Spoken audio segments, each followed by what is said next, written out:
A very good morning to all of you. Welcome you all in class 12th economics.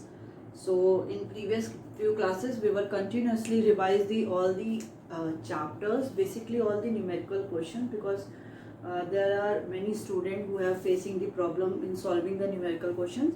So we have seen that basically in the two chapters there are more questions related to practical question, in which we have discussed in the income determination and the multiplier, and the next one is national income. So as you already know, in today's class we are again going to solve some numerical questions related to the income determination and the multiplier, as well as we will do also some numerical question related to the national income. Let's start.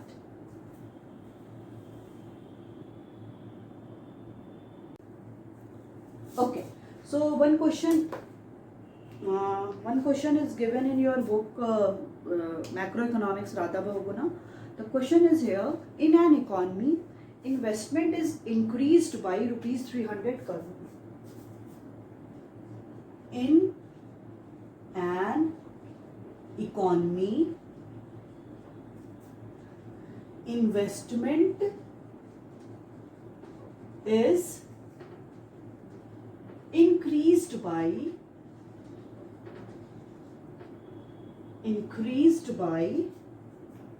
rupees 300 crore if MPC is 2/3.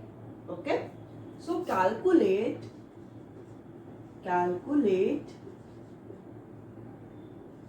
increase in national income. ठीक है, क्या है question आपका?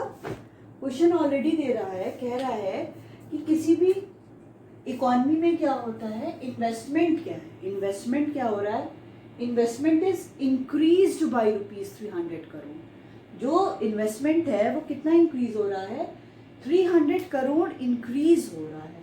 और जहाँ पे MPC marginal propensity to consume कितना दे रखा है? 2/3. 2/3 आपका एमपीसी दिया है. यहाँ पे अब क्या कैलकुलेट करना है आपको कि इनकम अगर इन्वेस्टमेंट आपका 300 करोड़ इंक्रीज हो रहा है तो कितना इंक्रीमेंट आपका नेशनल इनकम में होगा, कितना मल्टीपल टाइम्स आपका नेशनल इनकम इंक्रीज होगा, जिसको हम क्या बोलते हैं? मल्टीप्लायर बोलते हैं. ठीक है, तो कितना मल्टीपल टाइम्स आपका इनकम इंक्रीज होगा. और जहां पे एमपीसी क्या दिया है? 2/3. अब आपके पास सबसे पहले आप ये देखा करिए कि आपके क्वेश्चन में क्या क्या दिया हुआ है. ऑलरेडी गिवन क्या है, तो यहाँ पे लिखिए गिवन में आपके पास क्या क्या है. आपके पास इन्वेस्टमेंट इज इंक्रीज्ड बाय का क्या मतलब हो गया? यहाँ पे ये क्या दिया है? डेल्टा आई दिया है. डेल्टा आई दिया है आपका रुपीज 300 करोड़. आपके पास और क्या दिया है? एमपीसी दिया है. एमपीसी 2/3 है, इसको चेंज कर लीजिए, कितना आएगा? 0.67 मान लीजिए. ठीक है, 0.67 होगा. इसको डिवाइड करेंगे, क्या आएगा? 3 2 3 6 18 0.6666. तो हम लोग इसको क्या कर लेते हैं? 0.67 ले लेते हैं. ठीक है, आपके पास क्वेश्चन में ऑलरेडी गिवन क्या क्या है? आपके पास चेंज इन इन्वेस्टमेंट दिया है और एमपीसी ऑलरेडी गिवन है. अब आप क्या कर सकते हो? आपको यहाँ पे क्या कैलकुलेट करना है? सबसे पहले आपको नेशनल इनकम कैलकुलेट करना है. हमको पता है यहाँ पे हम वो निकाल सकते हैं, के मतलब मल्टीप्लायर. मल्टीप्लायर का फॉर्मूला क्या होता है? के इक्वल टू 1/1 माइनस एमपीसी. अगर यहाँ से हमको के की वैल्यू, के की मतलब मल्टीप्लायर की वैल्यू पता चल जाएगी, तो हम लोग वो वैल्यू क्या कर सकते हैं? उसको हम लोग उस पर पुट कर सकते हैं. K equal to delta Y upon delta I. K हमें पता है, डेल्टा आई हमें पता है, डेल्टा आई ऑलरेडी गिवन है, डेल्टा वाई हम वहां से कैलकुलेट कर लेंगे. ये आपका क्या हो गया? 1/1 माइनस 0.67. ये आपका आ गया 1/0.33. आगे इसको माइनस करेंगे, इसको हटाइए, हम यहाँ पे अगर लगा देते हैं तो ये आपका क्या आ गया 0.3। ठीक है, इसको समझ गया ना, ये क्या हो गया आपका 0.3, मतलब आपका k क्या हो गया है 0.3 आ गया। ठीक है, अब आपको k की वैल्यू पता चल गई। नेक्स्ट स्टेप क्या होगा, k equal to delta y upon delta i। बताइए delta y upon delta i होता है कि delta i upon delta y होता है? ये क्वेश्चन है आपका। यहाँ पे हम क्या रखेंगे, यहाँ पे आपका क्या हो गया है बताइए, क्वेश्चन है delta y upon delta i होता है कि delta i upon delta y होता है? सोचने का आपके पास मौका है, सोचिए इसको।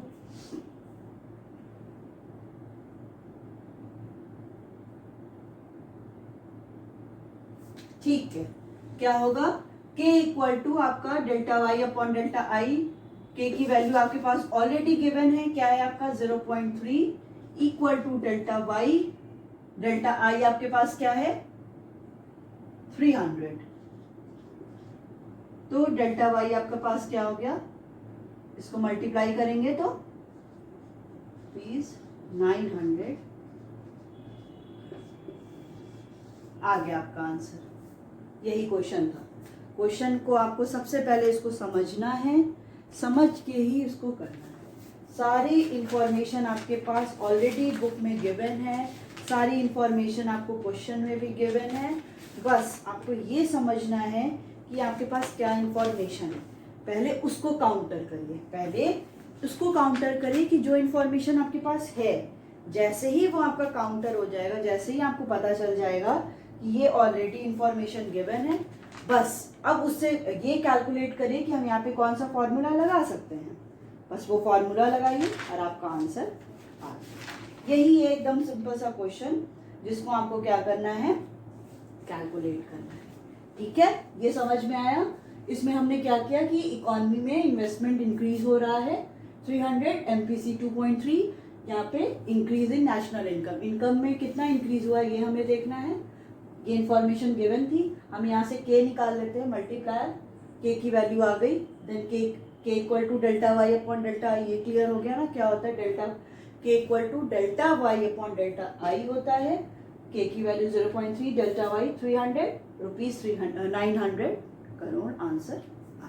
ये आपका एक क्वेश्चन हो गया, 3 मार्क्स का क्वेश्चन में 3 मार्क्स आपको यहाँ पे मिल जाएगा। ठीक है, अब कुछ और क्वेश्चंस करते हैं यहाँ पे। अरे इसको नहीं रब करते इन इकोनॉमी, क्योंकि सब कुछ जो भी हो रहा है वो सब इकोनॉमी में ही हो रहा है, इकोनॉमी के बाहर नहीं हो रहा है। ठीक है, so we have to do all the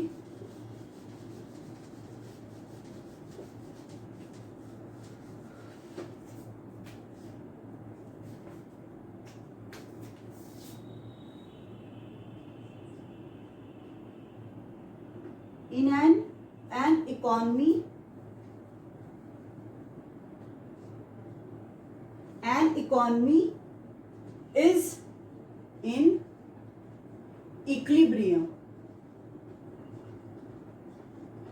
economy क्या है, इक्विलिब्रियम पे है, find MPC.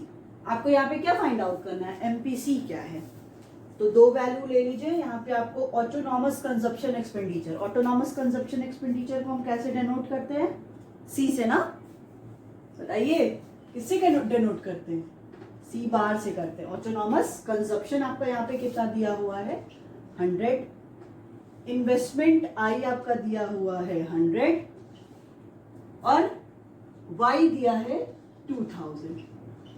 So you have to calculate here MPC. आपको यहाँ पे क्या कैलकुलेट करना है, एमपीसी कैलकुलेट करना है। आपके पास 20 सेकेंड है, इसको सॉल्व करिए, ट्राई करिए, नहीं तो फिर बताते हैं। ये आपका 2000 है, 100 है और 100 है, एमपीसी कैलकुलेट करना है।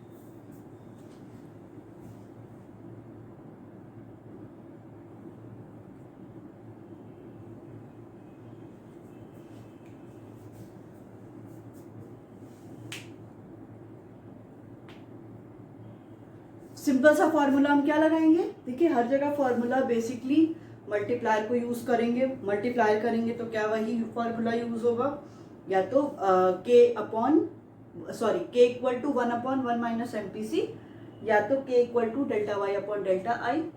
अगर वो नहीं यूज होगा तो आपका सेविंग फंक्शन यूज होगा minus C bar plus 1 minus B Y, या तो आपका कंजप्शन फंक्शन यूज होगा C bar plus B Y, नहीं तो Y equal to consumption plus investment, C Y equal to C plus I और Y equal to C plus S. So S equal to I होता है in the case of in the equilibrium condition, तो y equal to C plus I भी ले सकते हैं, then y equal to C plus S. उसी पे y equal to C plus I से ही ये पूरा क्वेश्चन सॉल्व हो जाएगा।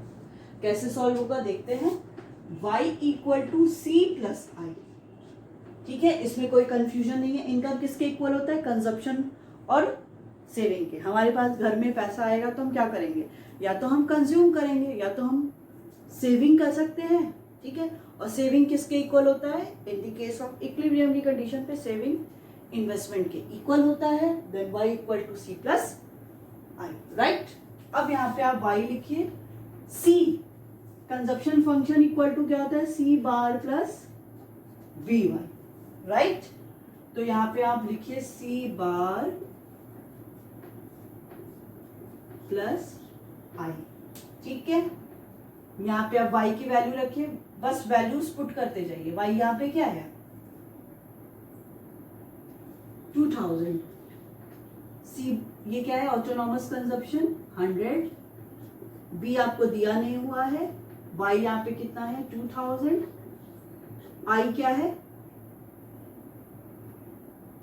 100, 2000 इक्वल टू 100 प्लस करिए 200, 2000 इसको मल्टीप्लाई करेंगे b, इसको इधर ले आइए 2000 माइनस 200 b, ये माइनस करेंगे तो 1800 b, देन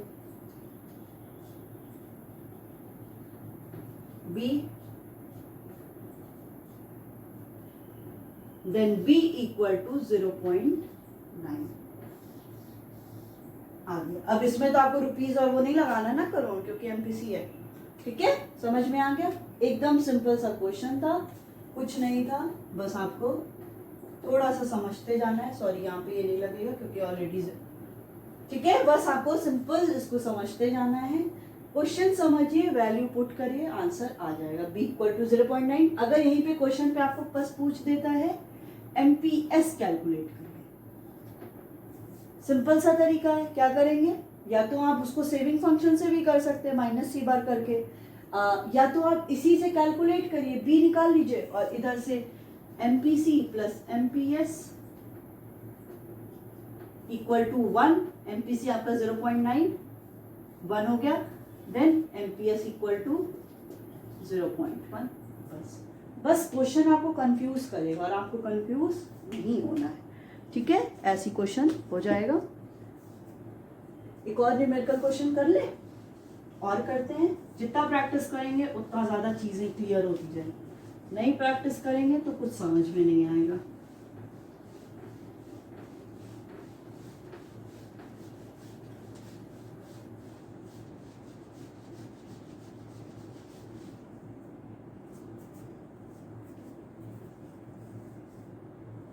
देखिए एक और क्वेश्चन क्या कह रहा है, suppose MPC is 0.8, suppose MPC marginal propensity to consume is 0.8, how much increase in investment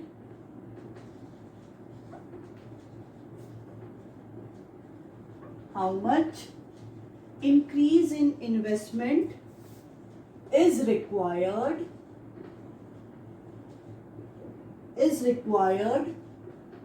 to increase national income by rupees 2000 crore calculate. ठीक है, एकदम सिंपल सा क्वेश्चन है। अभी थोड़ी देर पहले ऐसा ही क्वेश्चन किया था हम लोगों ने। इसमें क्या कह रहा है, इसमें ये कह रहा है कि आपके पास एमपीसी कितना दिया हुआ है, एमपीसी आपको दिया है 0.8, एमपीसी की वैल्यू दी है 0.8। फिर इसमें कह रहा है how much increase in investment, increase in investment means delta I, कि कितना इन्वेस्टमेंट में इंक्रीज हुआ is required to increase income by 2000, मतलब कितना हम इन्वेस्टमेंट में इंक्रीज करेंगे कि हमारा नेशनल इनकम 2000 करोड़ इंक्रीज करेगा। कितना इन्वेस्टमेंट में इंक्रीज हुआ, यही आपको कैलकुलेट करना है कि कितना इंक्रीज इन्वेस्टमेंट में हुआ कि उसके मल्टीपल टाइम्स आपका इनकम भी इंक्रीज हुआ है। अब क्वेश्चन में देखिए सॉल्यूशन, उसमें देखिए गिवन है आपके पास क्या क्या है। MPC is 0.8, right. आपके पास और क्या दिया है, इंक्रीज नेशनल इनकम मतलब डेल्टा वाई दिया है ₹2000 crore, and you have to calculate here delta I. आपको यहाँ पे क्या कैलकुलेट करना है, डेल्टा आई कैलकुलेट। अगर हम लोग सेम अगर हम लोग के की वैल्यू फाइंड आउट कर लें, के की वैल्यू फाइंड आउट कर लेंगे तो K equal to delta Y upon delta I में रख के हम लोग डेल्टा आई फाइंड आउट कर लेंगे। तो हम यहाँ पे क्या लेते हैं, पहले K equal to 1/1 minus M P C. तो आपका 1/1 माइनस एम पी सी क्या है 0.8, इक्वल हो जाएगा 0.2, के आपका क्या आ गया 5, देन के इक्वल टू 5 आ गया। नेक्स्ट आप क्या करोगे, K equal to delta Y upon delta I. Delta K की वैल्यू यहाँ पे 5 है, वाई आप लोग क्वेश्चन ऐसे मत करिएगा, मेरे पास स्पेस नहीं है उसमें ऐसे करिए, ऐसे करते जाइएगा, ठीक है ना, नीचे नीचे करते जाइएगा। तो यहाँ पे 5 हो गया, डेल्टा वाई आपके पास क्या दिया हुआ है, डेल्टा आई क्या हो गया, डेल्टा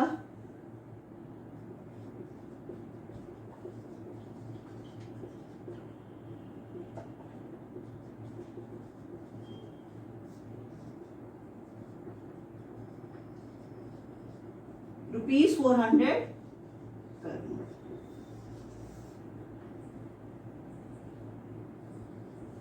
बस क्वेश्चन हो गया, सिंपल सा क्वेश्चन था जिसमें आपको एमपीसी दिया होता है, increase in investment is required to increase national income by 2000 crore, calculate MPC 0.8, Y दिया था, पहले आप के की वैल्यू निकाल लीजिए, देन इस फॉर्मूला में पुट करके ये क्वेश्चन को सॉल्व करेंगे। तो ऐसे आपके न्यूमेरिकल क्वेश्चंस हैं, जितना प्रैक्टिस करोगे उतना ज़्यादा ये क्लियर होता चला जाएगा।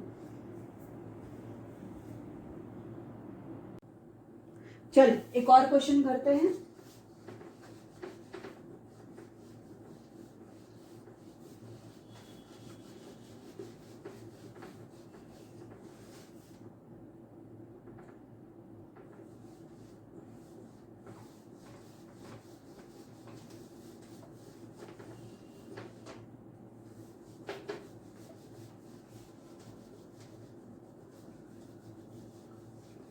ओके क्या कह रहा है, calculate GNP at MP, calculate GNP at MP. ठीक है, क्वेश्चन में आपके जो आइटम्स गिवन है वो क्या है, सीओई, ये किसमें रुपीज इन करोड़ में है। सीओई आपको पता है क्या होता है, कॉम्पनसेशन ऑफ एम्प्लॉइज, ठीक है, वो कितना दिया है 2000। नेक्स्ट कह रहा है interest, interest is 500, rent 700, profit है आपका 800, employers contribution to social security scheme, SSC लिख दिया, सोशल सिक्योरिटी स्कीम एस, तो 200, डिविडेंड डिविडेंड्स दिया है 300, consumption of fix capital is 100, NIT net indirect tax is 250, net exports है आपका 70, net factor income to abroad है आपका 150, एंड मिक्स्ड इनकम दिया है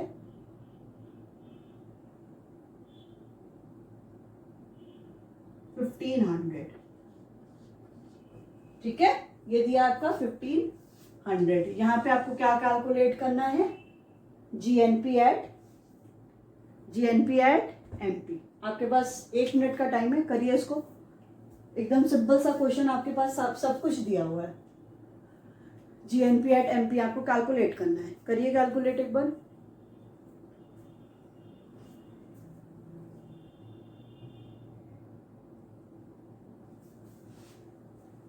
फॉर्मूला पता है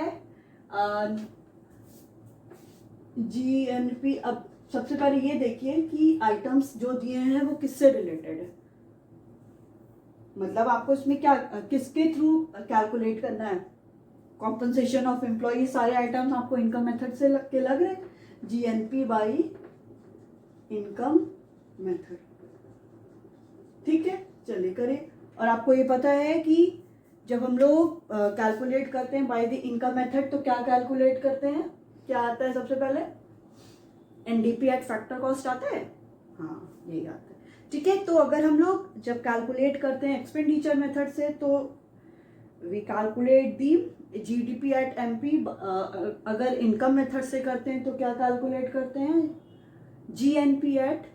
NDP at factor cost calculate करते हैं। इनकम मेथड से NDP at factor cost calculate करते हैं। इस क्वेश्चन में आपको क्या करना है, जीएनपी एट एमपी कैलकुलेट करना है।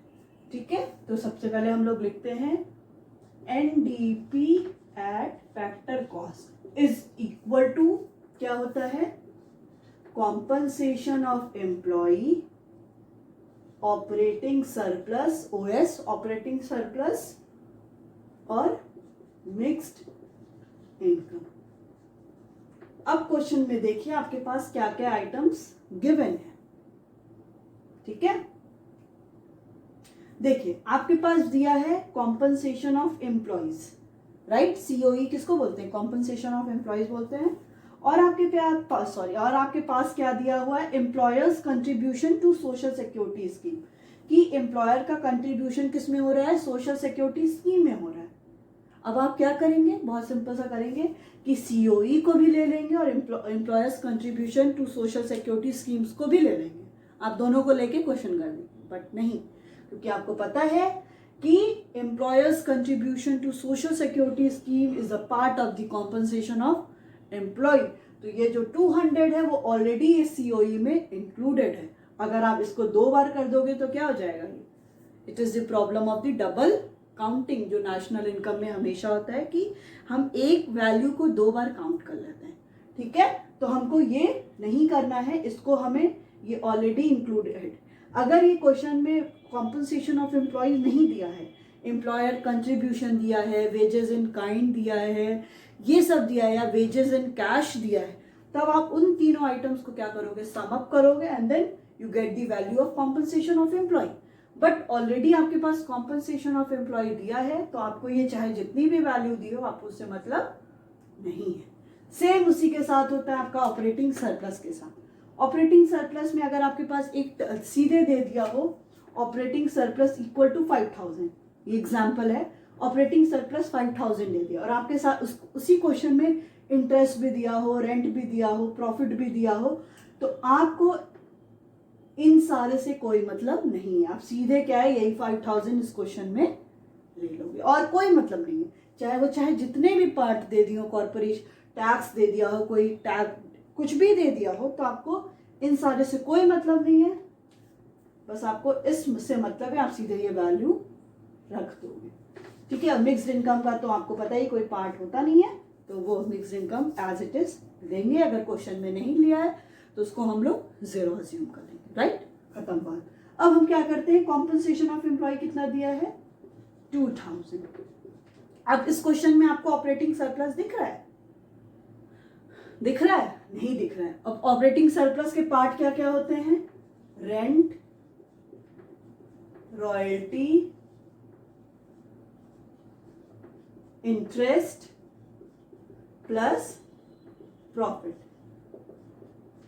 Right, then mixed income. अब आपको पता है प्रॉफिट के भी पार्ट होते हैं, प्रॉफिट के भी पार्ट होते हैं, अनडिस्ट्रीब्यूटेड हो गया और आपका क्या हो गया, डिविडेंड हो गया। तो ये सारे क्या है, प्रॉफिट के पार्ट हैं। अगर क्वेश्चन में आपके पास प्रॉफिट दिया है और इसके सब पार्ट्स भी दिए हैं, उसके सब पार्ट्स भी दिए हुए हैं, तो आपको बस प्रॉफिट से मतलब, उसके सब पार्ट्स में कोई मतलब नहीं है। जैसा आप इस क्वेश्चन में देख सकते हो, इस क्वेश्चन में ऑलरेडी आपके पास प्रॉफिट्स दिया है 800 करोड़, स्टिल इसमें डिविडेंड्स दिया है। अब आप क्या करोगे, बहुत खुशी खुशी, मेरे बहुत सिंपल क्वेश्चन है, उठा के डिविडेंड भी रख लोगे। बट नहीं, जब ऑलरेडी प्रॉफिट दिया है तो डिविडेंड प्रॉफिट का ही पार्ट है, तो आपको इससे कोई मतलब नहीं है, क्योंकि ये डिविडेंड क्या है, ऑलरेडी इसमें इंक्लूडेड है। तो अगर ये करेंगे तो क्या हो जाएगा, आपका डबल काउंटिंग हो जाएगा, तो हमको उससे कोई मतलब नहीं है। ठीक है, तो अब यहाँ पे लीजिए, यह हो गया आपका 2000, रेंट कितना दिया हुआ है 700, रॉयल्टी आपको दिया नहीं है, इंटरेस्ट कितना है, इंटरेस्ट इज 500, प्रॉफिट कितना है 800, मिक्स्ड इनकम इज 1500।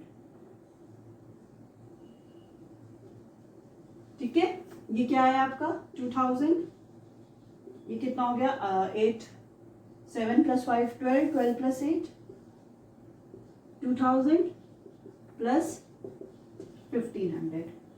ठीक है, तो आपका एनडीपी एट फैक्टर कॉस्ट आ गया आपका 22450 रुपीज 5500 करोड़। राइट, अब आपको इस क्वेश्चन में क्या निकालना है, GNP at market price, gross national product at market price निकालना है। आपके पास एनडीपी एट फैक्टर कॉस्ट आ गया है। So GNP at market price equal to NDP at factor cost, gross है और आपके पास नेट है, तो क्या करोगे, डेप्रिसिएशन माइनस और प्लस, माइनस होगा ना, डेप्रिसिएशन यहाँ पे क्या होगा, प्लस होगा। यहाँ पे क्या है, नेशनल है, राइट, और आपके पास डोमेस्टिक है, तो यहाँ पे एनएफआईए प्लस होगा, क्योंकि हम नेशनल निकाल रहे हैं। एमपी निकालना है और यहाँ पे क्या है, फिक्स कॉस्ट है, तो यहाँ पे प्लस क्या होगा आपका एनआईटी। ठीक है, तो एनडीपी एट फैक्टर कॉस्ट आपके पास कितना दिया हुआ है 5500। डेप्रिसिएशन कितना दिया है, consumption of the fix capital को हम डेप्रिसिएशन भी बोलते हैं, प्लस एनएफआईए कितना दिया, देखिए एनएफआईए यहाँ पे दिया है, net factor income to abroad is given, तो ये आपका क्या हो जाएगा